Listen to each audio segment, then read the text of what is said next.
Hi. Today I'm going to be doing a video on the right to repair bill. So on this channel, I don't ask you to like, I don't ask you to subscribe, I don't ask you to watch the videos, and I most certainly don't ask you to donate. Today is going to be the first time that I really ask you to take time out of your day to actually do something, and that is read the links in the description and contact these senators and assembly people and tell them why the right to repair bill is important to you.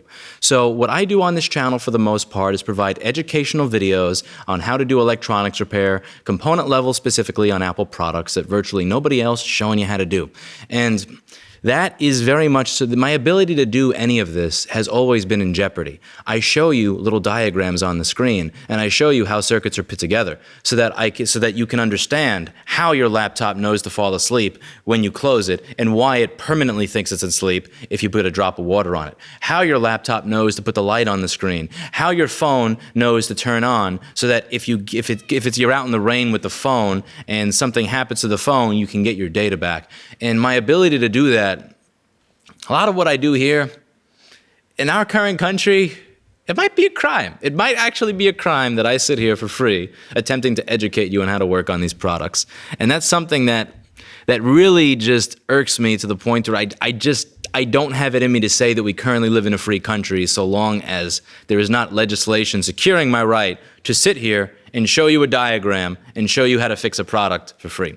And there are a lot of problems here that I want to try to talk about in this video, and I want to get this video up as quickly as possible because we are down to the wire here. This is probably the last couple of days that this is something that we're going to be able to actually focus on, and I haven't had breakfast yet, so excuse me if my head is a little bit scrambled. But there are a couple of issues that I want to discuss. The first is not even showing diagrams, just fixing any of these devices in general. If a bill like this isn't passed, then any company will have the right to tell you, your device is 1 day out of warranty, we're not going to sell you a battery for it, we're not going to provide you a battery for it. Can you imagine a world where you buy a $4,000 or $10,000 drone and the company has the right after their warranty is up to not sell you a battery? Because that's the thing. I really want you to understand that this goes far beyond the MacBook and iPhone stuff that I go over on this channel. This affects electronics in general. And there are so many new technologies that are emerging. There are so many new technologies that people are getting into. There's this whole VR headset thing. There's the drone thing. We have these $2,000 and $4,000 and $10,000 flying machines with cameras that I could probably get a little water gun on so that they could shoot my cat when he tries to distract me when I'm doing a video. You know, these devices are devices that people are going to need repair on. Jessa receives devices all the time that have little coils knocked off of them when they fly into a tree. And these people don't want to spend another $4,000 to buy another drone. They want somebody like Jessa to solder a new one on for anywhere between the cost of the 17-cent component to the $2,000 that the drone costs. And this is important because it's something that right now just is being done in this very underground fashion, and I don't like it very much. I don't like explaining to people that it is difficult for me to find a battery for their product because nobody is willing to sell it to me. That's really distracting, boy. Why do you have to keep smelling my nose? But it is the way that we do things. Right now, when I need a battery, I have to wire money to a random Taiwanese vendor and hope and pray that it will actually show up at my doorstep. Or when it comes to any type of issue with component level repair, a big question in my other component level repair videos is, Lewis, why don't you just become Apple authorized? If you're Apple authorized, you'll get the diagnostic tool that tells you which sensor failed. Well, once I'm Apple authorized, then I have the tool that tells me what sensor failed. I'm also bound by their rules to not replace the sensor. But as an independent repair shop, I can replace the sensor, but I don't have access to the diagnostic tools and software. How screwed up is that? Like, again, this is the world that we currently live in. And with newer products, again, every single repair video I do, every single repair that I do, they're based on diagrams that show which resistor is attached to which component, to which capacitor, to which transistor, to which transformer. They're all based on those documents that, if not released, I'm not able to do my job. I've shown you how hard it is to do the job without those. Sometimes it's easy, sometimes it's hard. It's not economical for somebody like me to spend 12 to 18 hours to find where a fuse is when I could find where that fuse is in 5 seconds with proper documentation. And this is one of the things I want you to understand, because a lot of people think that this is the way the industry has to be. 50 years ago, you would buy a TV set, or you would buy a radio, or you would buy a recording console, and on the back of that console, you would see a drawing. And that drawing would tell you exactly how everything was assembled so that you could repair it. When you purchased a computer 35 years ago, that computer came with books that were this thick, detailing what every component was, where to purchase a replacement, how they were put together, the specifications of the components. This was normal in our business. It's only over the past 5 to 10 years that this new phase, that this new ridiculous phase has come into electronics where every single piece of information is hidden. And it makes me sad because there's so many devices right now sitting in landfills. There's so many devices sitting in e-waste recycling facilities that literally a 13-year-old kid with no experience who's watched my videos for 2 weeks could make work again. A 13-year-old kid with no experience could watch 2 weeks worth of my videos on their summer vacation and go to an e-waste recycling facility, pick up all this crap that they probably have pigeons shitting on, clean it up a little bit, and then make this junk into a working system. And the reason, there's a couple of reasons it's important. The first reason it's important is obviously because the more stuff that gets thrown away, more stuff that gets tossed in the landfills, the worse it is for the environment. But the second reason is there are a lot of countries in the world where $500 to you, get $500 to you to buy a new one is nothing. But $500 in a lot of these places, that's a year of somebody's salary. And I want you to think about how people are learning nowadays. People watch my videos and they're learning how all this stuff works. They're learning that from videos on the internet. Videos on YouTube are teaching electronics repair. Videos from MIT that they put up for free of their classes are teaching engineering. The kid who finds out the solution to the polluted water problem, to the no clean water problem, may figure out some chemical solution or come up with some invention based on what he's learned on the internet. And that's an internet that could be made available to him by you from a device that's literally been thrown in the garbage. There could be devices in his country that are sitting in the garbage that he could learn how to fix just from watching stuff like this. And stuff like this content that I do, all the content I do, may be content that under current law is not legal. And does that seem right to you? Does that seem right to you that when I'm saying, here's how the boost circuit works, so that the trackpad works on this machine so that it's usable, that is something that shouldn't be legal? Does it seem right to you that all of these devices that could be used by people who desperately need them, who could do great things with them, are sitting in trash cans? Because, and again, the thing is, I'm not going to be able to continue doing what I'm doing if manuals are not released. And I don't get these manuals. I have to Google them, and I have to find them on some Russian or Romanian FTP server. And the reason you're finding it there instead of through regular means is because it's most likely not legal to get them through regular means. And it sucks. These manuals that literally used to be posted to the back of your radio, they used to be glued to the back of your TV set, are now manuals that you have to fight to find 1 or 2 years after something is released. Again, I don't like having to explain to a customer, I fully understand how to fix this problem, and I've fixed it 6,000 times before, but I can't fix it on your device because I don't know where that component is, and it's going to take me probably 40 hours to find it, which I can't spend. It's lame. Now, there are a couple of other things that I want to talk about here. I want to talk about the time that I had when I visited the Senate, and I also want to talk about one of the most common rebuttals to the right to repair. One of the most common rebuttals to the right to repair is that most independent service centers they're shady, they suck, they don't know what they're doing. I want you to think really hard about how good cardiac surgeons would be if there was no school, there was no schooling, there were no manuals, there were no books that they could read on the human anatomy, and there were no cadavers that they could practice on. If they had no cadavers to practice on, if they had no schooling, no training, no programs, no certification, that the cardiac surgeon that you go to, you're going to be the first person he opens up, and he's going to be figuring it out as he goes.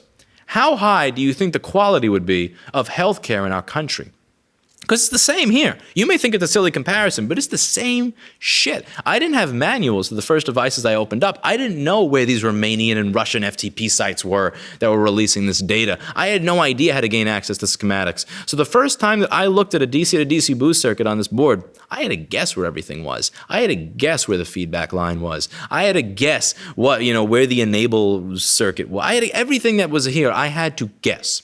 And what type of job do you think I did while guessing? Not a very good one. Right now, I'm very proficient and very good in working on these products to the point where I could explain it and dumb it down to where anybody who has no electronics experience will understand what's going on in 7 to 20 minutes. But in the beginning, It didn't start that way. And it didn't start that way because there's no information out there. When there's no information, even people who are very proficient and good at working on a specific device are going to have no idea what they are doing. There is no training. There is no information. And as a result of having no training and no information, as a result of there being no documentation whatsoever on any of these devices, the independent service facilities are unable to operate to a great level of quality. As a result of not being able to buy a battery from the manufacturer, as a result of not being able to buy an SMC from the manufacturer, the average level of parts quality you're going to find at independent repair is lower. And then people will say, well, look, independent repair is not good. They're not as good as they could be. We can't give them access to things. But the very reason the quality of the independent repair center is not where it should be is because they're not given access to any of the manuals. They're not giving access to the parts, and then you wonder why they don't know what they're doing. How much better do you think independent repair would be if we had access to this information?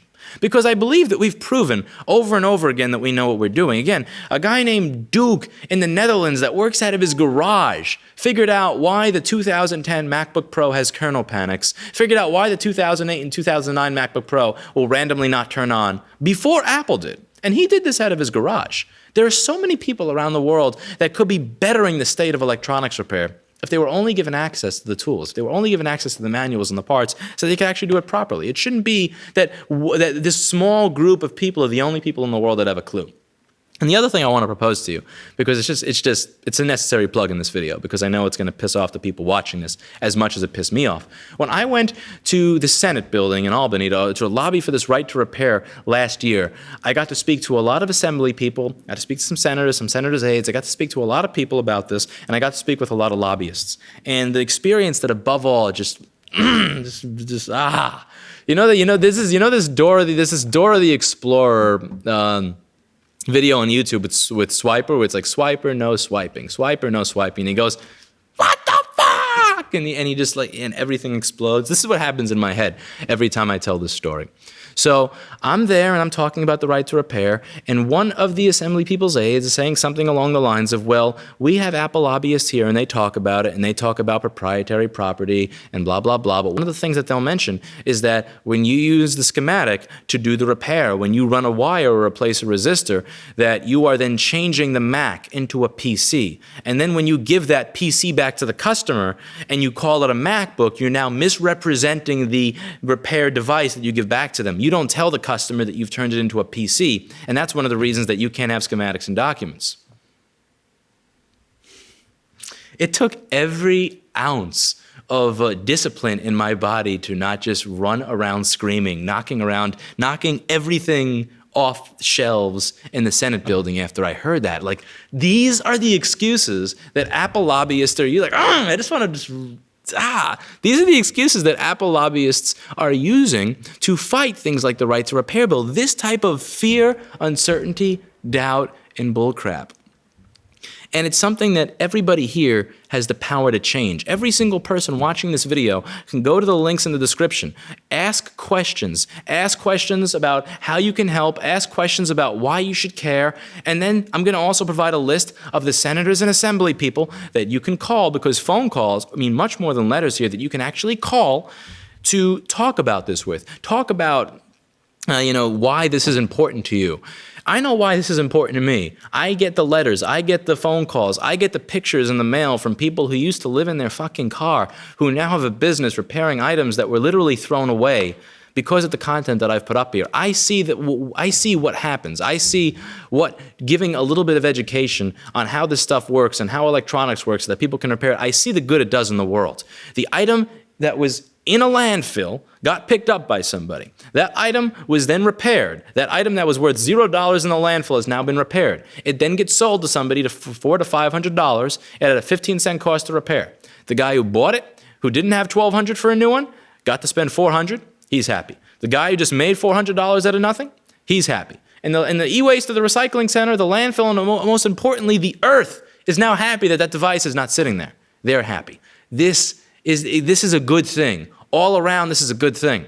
The only people that this is not a good thing for are Apple, because they're not going to get to bend you over and rape you when something doesn't work or tell you simply buy a new one. The only people who don't benefit from this bill are the people who are making money off of it. And that's what I really want you to think about when you read about any opposition to it. And again, I want you to think about this in grander terms. It's not just about data recovery on iPhones. It's not just about fixing MacBooks. I didn't even mention that, the whole iPhone thing. If you get a drop of liquid on your iPhone and it just stops turning on, even if you go to an authorized repair center, you could be willing to spend $1 million.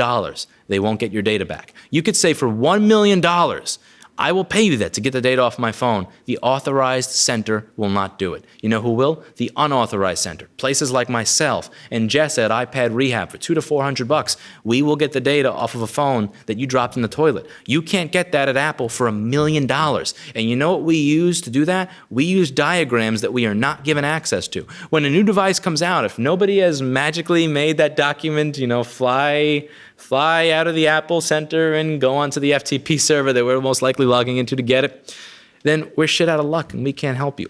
Do you want to live in a world where if you make a mistake and don't back up your baby pictures because you forgot to hit the sync button on iCloud or whatever, that your baby pictures are permanently gone just because some company won't give me the information on what capacitor is what or what resistor is what? It's silly. And it just doesn't make sense. And again, I want you to see this about so much more than just MacBooks and laptops and cell phones and data recovery. There's a world of electronics repair out there. There's a world of emerging technology out there that can be fixed. One of my great tech mentors, one of the smartest people I know when it comes to troubleshooting electronics, smart guy. He taught me my entire troubleshooting mindset and showed me how I can apply it to almost anything. Told me, this is dead because the manuals are not as good as they used to be, and surface mount components make it impossible to fix things. He actually said that. Very smart guy. He's been doing this for 30 years. Very smart guy. And he said, surface mount components make this impossible, and the manuals are not as good as they used to be. He's not even saying that the manuals don't exist. He was simply saying that the manuals are not as good. They don't tell you what the different signals mean. You can't get support. Therefore, it's terrible. And for the past 5 years, I've been showing you how to fix things with manuals that are incomplete. I've been showing you how to do repair on devices where the things are so small you can't even see them outside of a 45x microscope.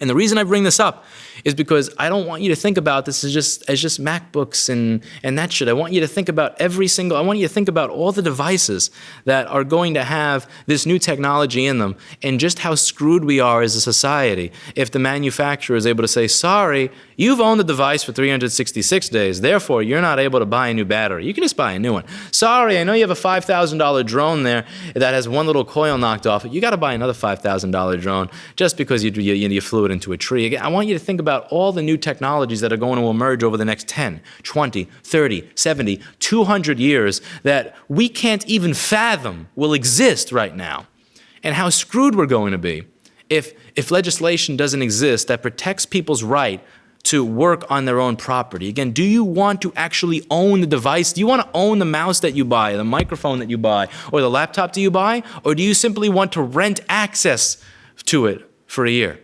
That's what I would propose. Check out the Reddit AMA below. Kyle is providing a lot of information in that. I'm going to be providing a lot of information in that thread.